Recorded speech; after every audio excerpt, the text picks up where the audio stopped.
Hey everyone, it's Mikki here. You're listening to Mini Micropedia, and today I want to tackle one of the most polarizing debates in nutrition science. Is fat gain driven by calorie excess, or is it driven by insulin resistance? And before we dive in, I do want to say that this debate has been raging in academic journals, on social media, and in clinical practice for years. And I really want to look at what the actual mechanisms are, what the research might show, and where both sides get things right or wrong. So it's pretty detailed, but I hope that at the end of this, you come away with more of an idea of my perspective, and not just me, but where many people's perspectives are on this topic and why it isn't an either or. However, if you spend any time online, you'll hear two very confident positions. One camp says calories are all that matter, it's energy balance, it's thermodynamics, end of story. The other camp says no, insulin drives fat storage and hunger. People overeat because insulin is dysregulated, not the other way around. The carbohydrate insulin model explains obesity better than the energy balance model. And here's what I want to make clear from the start. I think both camps are pointing to real physiology. Not just I think, they are. The problem is that neither tells the whole story on its own. So today, I'm going to walk you through what the carbohydrate insulin model of obesity actually proposes, the cellular and molecular mechanisms of insulin resistance, what happens during refeeding after energy restriction using classic studies like the Minnesota Starvation Experiment, and ultimately how we can integrate both perspectives into something more useful.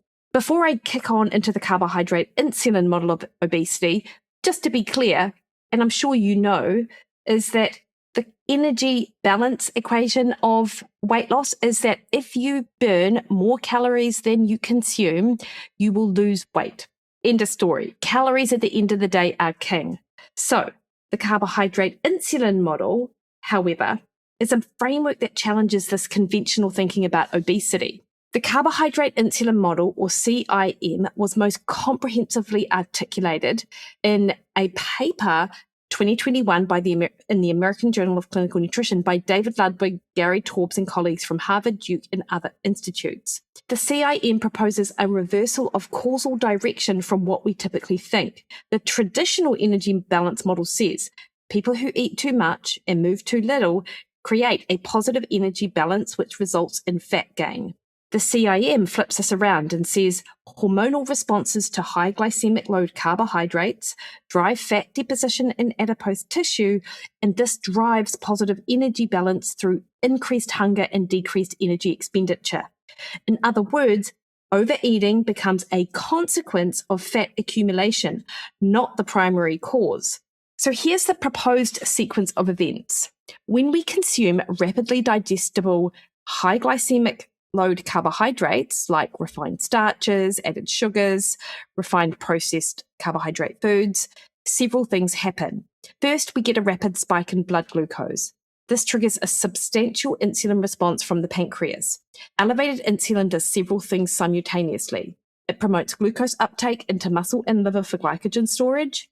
It activates de novo lipogenesis, which is the synthesis of new fatty acids from glucose, and it suppresses lipolysis, the breakdown of stored triglycerides in adipose tissue.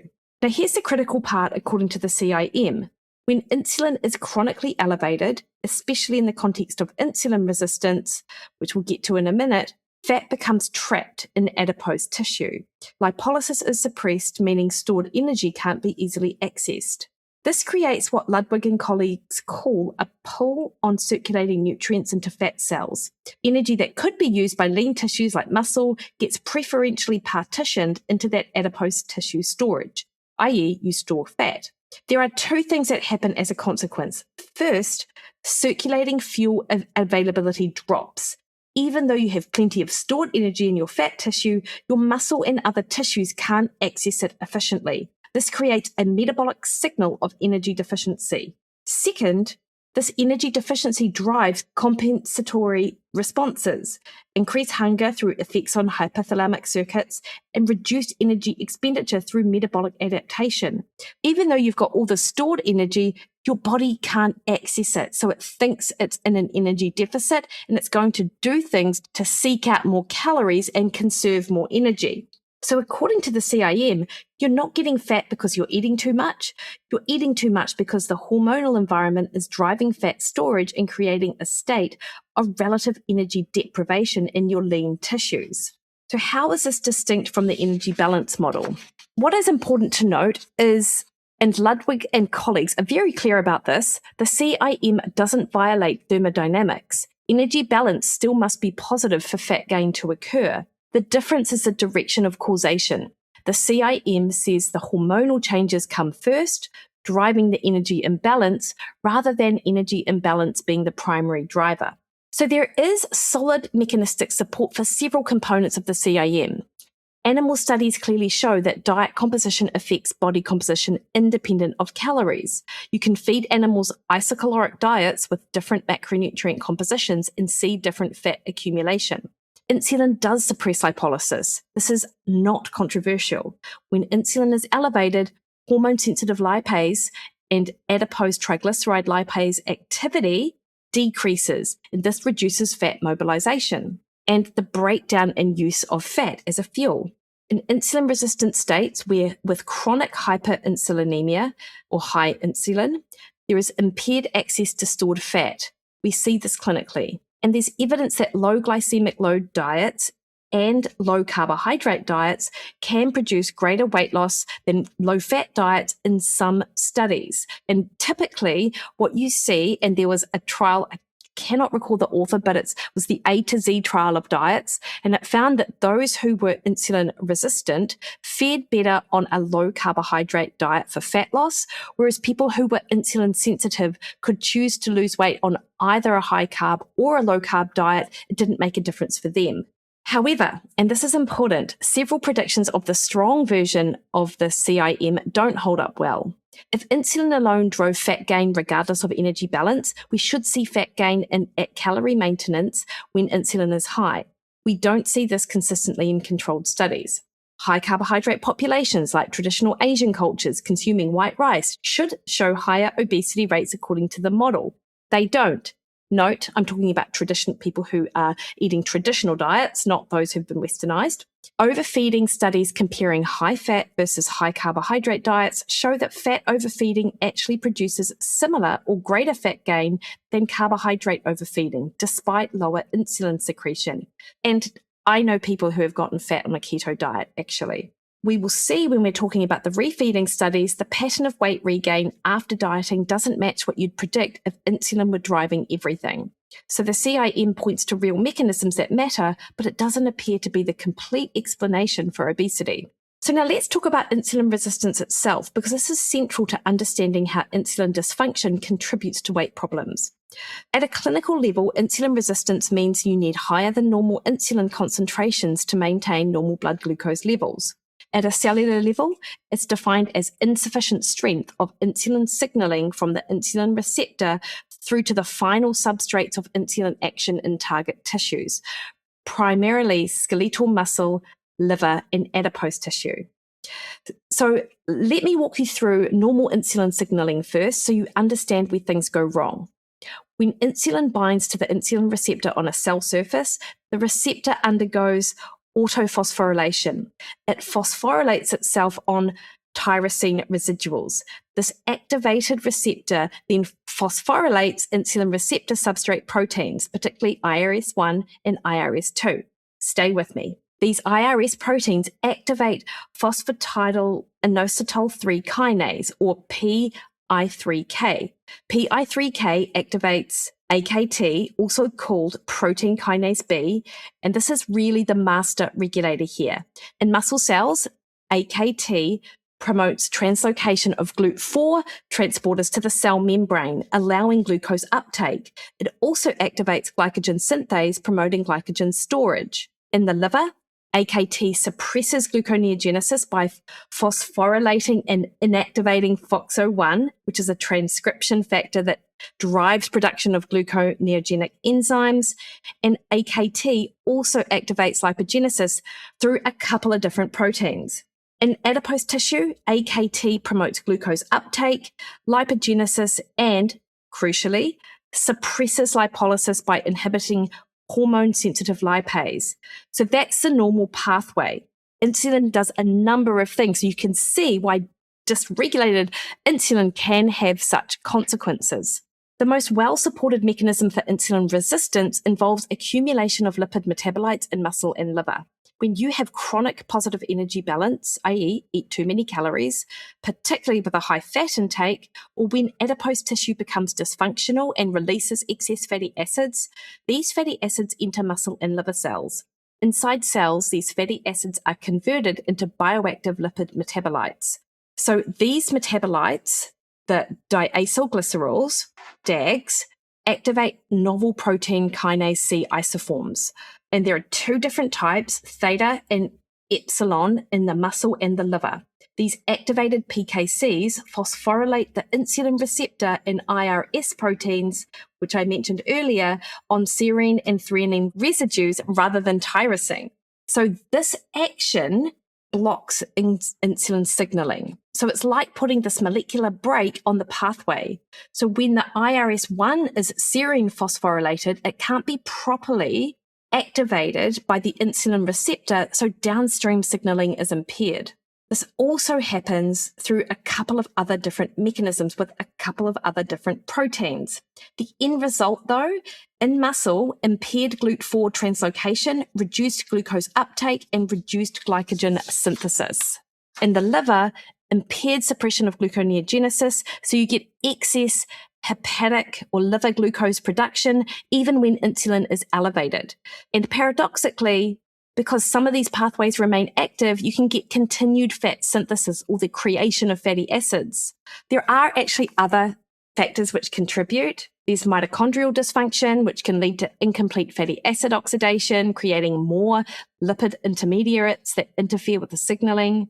There is inflammation, particularly in the adipose tissue, which leads to the release of these pro-inflammatory cytokines like TNF-alpha, IL-6, which promotes insulin resistance through other pathways such as NF-kappa B. And there's emerging evidence for roles in autophagy dysfunction, oxidative stress, and even gut microbiota in modulating insulin sensitivity.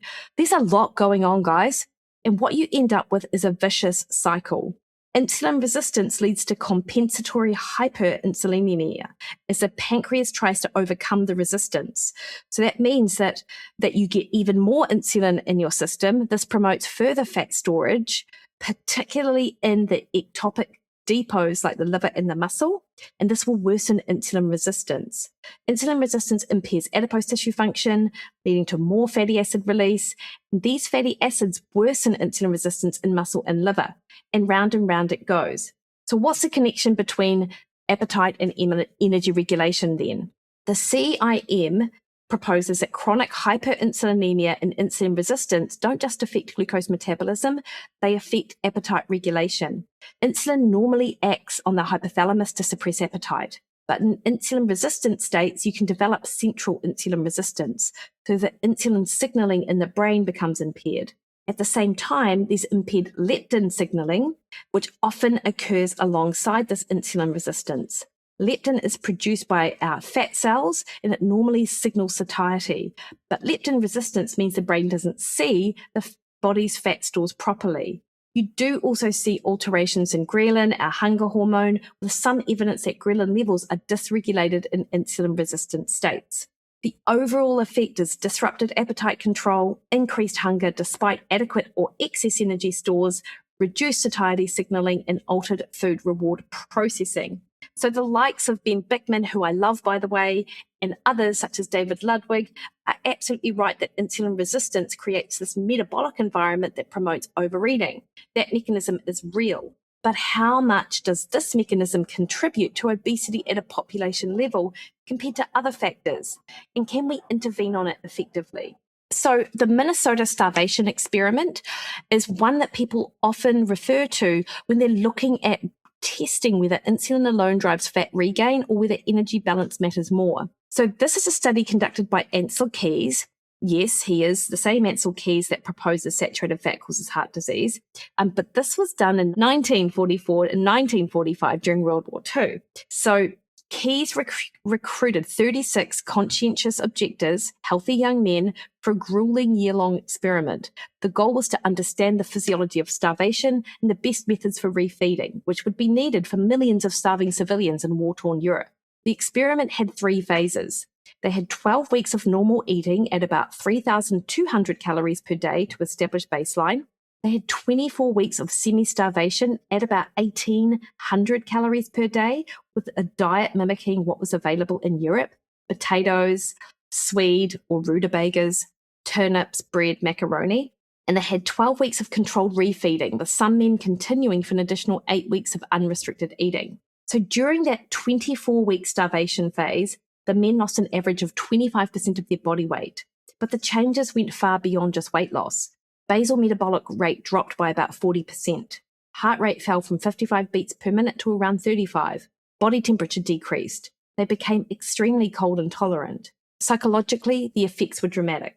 The men became obsessed with food. They collected recipes. They hoarded cookbooks. Some men even changed their career plans. Several who had never been interested in food ended up becoming chefs after the study. They experienced severe depression, irritability, difficulty concentrating, and loss of libido. The psychological impact was profound. So interestingly, while weight fell 25%, the proportion of body fat fell almost 70%, and muscle mass decreased about 40%. So they lost both fat and significant amounts of lean tissue. Now, with the refeeding, Keyes divided the men into 4 groups during the controlled feeding phase. Each group received different calorie levels: 400, 800, 1,200 or 1,600 calories above their starvation intake, which, if you remember, is 1,800 calories a day. The men assigned to the lower calorie groups, those getting only 400 or 800 calories, showed almost no improvement. They remained depressed, hungry, and weak. Even though insulin would have risen with increased food intake, this modest increase wasn't enough to support recovery. And, for what it's worth, this is one of the arguments against reverse dieting. Keyes eventually concluded the recovery from starvation required about 4,000 calories per day, substantially more than they'd ever eaten before starvation. This is a really important point. Pre-starvation intake levels weren't sufficient for recovery. During refeeding, metabolism sped back up, but only in the groups receiving the highest calories. Those with the greatest caloric intake saw the largest rise in basal metabolic rate. So what about the pattern of weight regain then? And this is what's fascinating about body composition during recovery. By the 8th month of rehabilitation, the men who had fully recovered were back to about 100% of their original body weight, but they had approximately 140% of their original body fat. So in other words, they regained weight in a different composition than they lost it. They lost fat and muscle. They regained mostly fat initially, and it took much longer for muscle mass to recover. And I've spoken about that in other podcasts, just on normal dieting, actually, and maintaining weight loss. This fat overshoot phenomenon has been observed in multiple studies since. After significant weight loss, the body appears to prioritize fat repletion over muscle repletion during early refeeding. And what about insulin? So, if insulin alone was driving fat storage, as the strong version of the CIM suggests, then during refeeding, any increase in calories should immediately produce fat gain because insulin rises when you eat, especially carbohydrates. That's not what happens. In fact, modern controlled refeeding studies show that during early refeeding after energy restriction, insulin does rise sharply, but the priority is restoration of glycogen stores, which is muscle carbohydrate, and lean tissue, i.e. organs, etc., not immediate fat gain. Muscle glycogen can be severely depleted after prolonged dieting.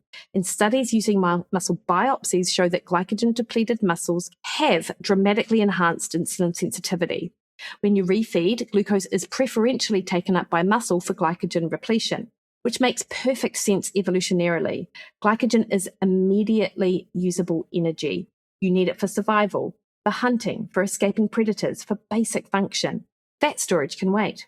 A 2015 study published in the AJCN replicates aspects of the Minnesota experiment. 32 non-obese men underwent sequential overfeeding, 1 week at 50% above energy needs, caloric restriction, 3 weeks at 50% below energy needs, and then refeeding, 2 weeks at 50% above energy needs. Now note this study is quite a bit shorter, probably because they had ethics boards that they had to go through to get the study to be signed off. During the restriction phase, these men lost 6 kilograms. Fat mass and fat-free mass both decreased. Basal metabolic rate dropped 266 calories a day. Insulin dropped by 54%, leptin by 44%, T3 thyroid hormone dropped 39%. These are all expected adaptations to dieting. They're quite significant because the caloric restriction was quite severe.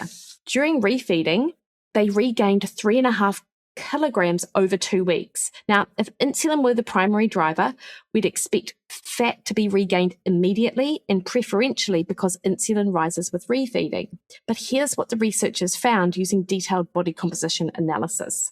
Glycogen stores were repleted first, as noted earlier. Water weight increased as glycogen was stored, because glycogen pulls water with it. Lean tissue began to recover.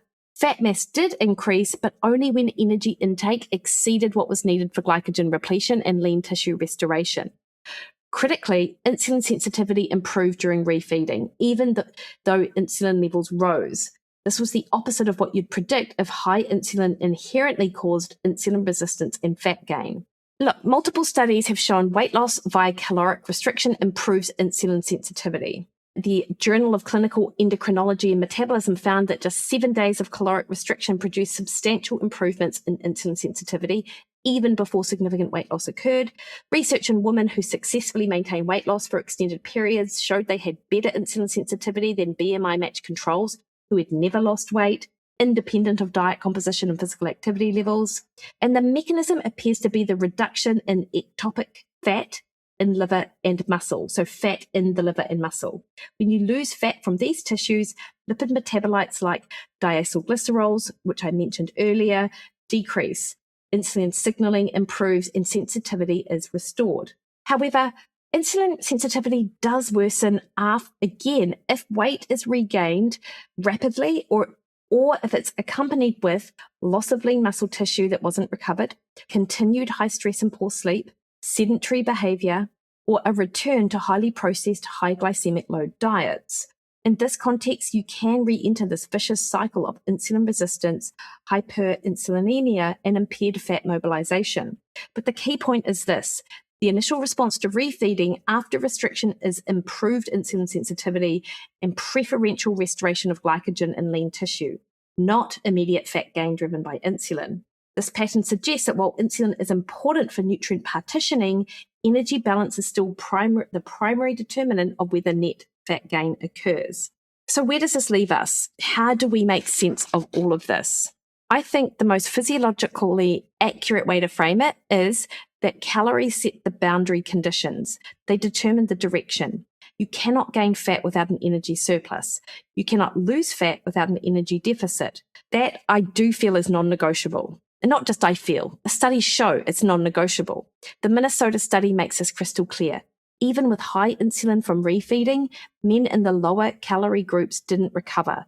They needed a substantial caloric surplus above baseline to restore body composition.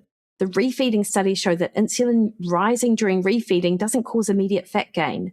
Fat gain occurs when energy intake exceeds what is needed for that glycogen repletion and lean tissue restoration. But insulin sensitivity determines the difficulty of maintaining energy balance. And this is where the CIM does make an important contribution.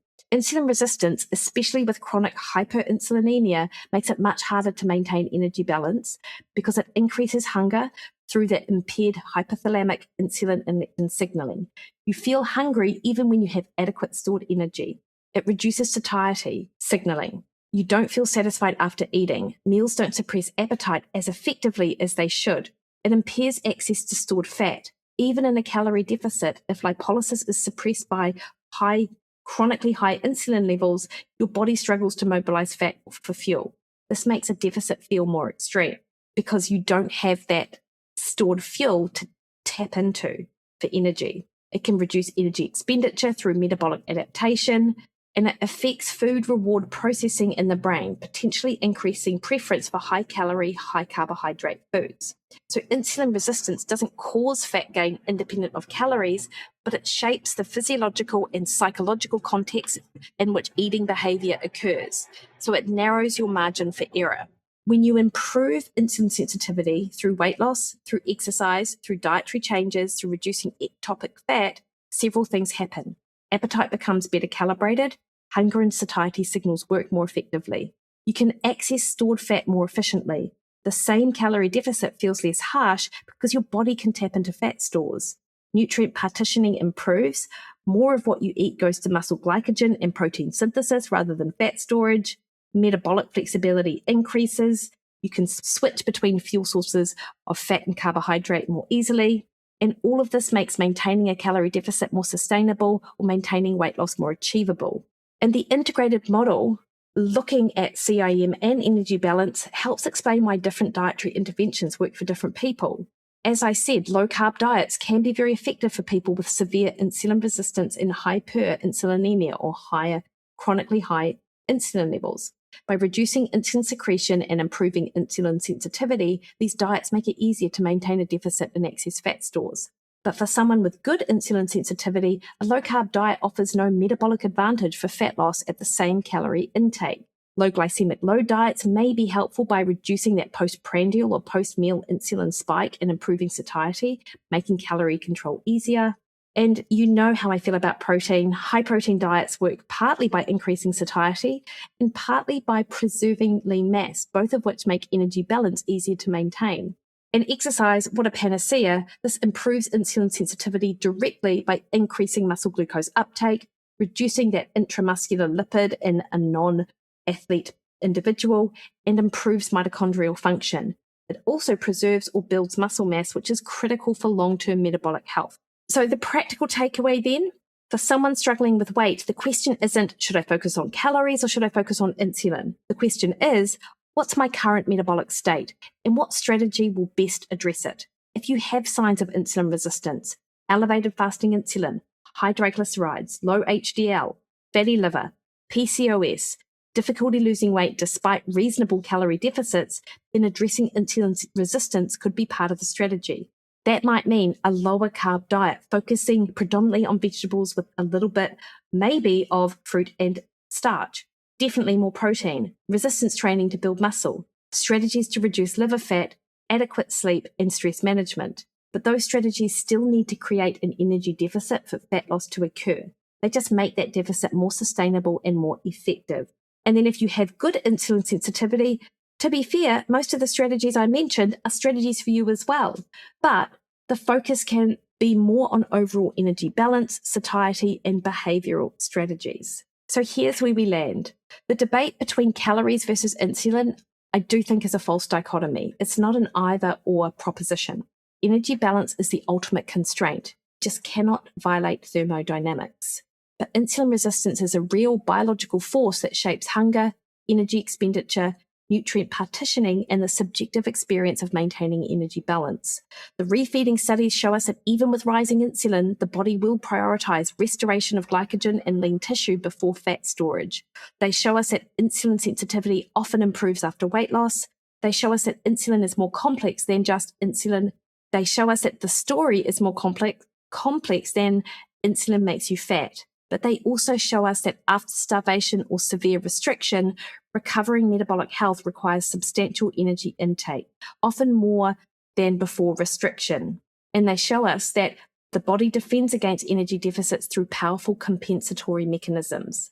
So, practical application.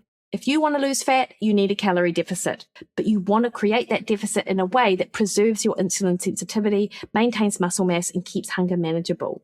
If you have insulin resistance, addressing that through diet quality, exercise, sleep, and stress management, and that diet quality is about a lower carb diet, this will make everything easier. And if you've lost weight, understand that maintaining that loss requires sustained attention to both energy balance and metabolic health. Can't just go back to old patterns and expect to maintain a lower weight. So I do think that the CIM carbohydrate insulin model and energy balance model are pointing to true things, but the synthesis is more useful than either extreme. So thanks for sticking with me on this much more detailed episode than usual, but I hope it gives you a little bit more nuanced understanding of how these systems actually work. Questions? Hit me up. I'm in my DMs over on Instagram at Mikki Williden, Also there on Threads and X, Facebook at Mikki Williden Nutrition, or head to my website, MikkiWilliden.com, book a one-on-one call with me. All right, team, have a great week. See you later.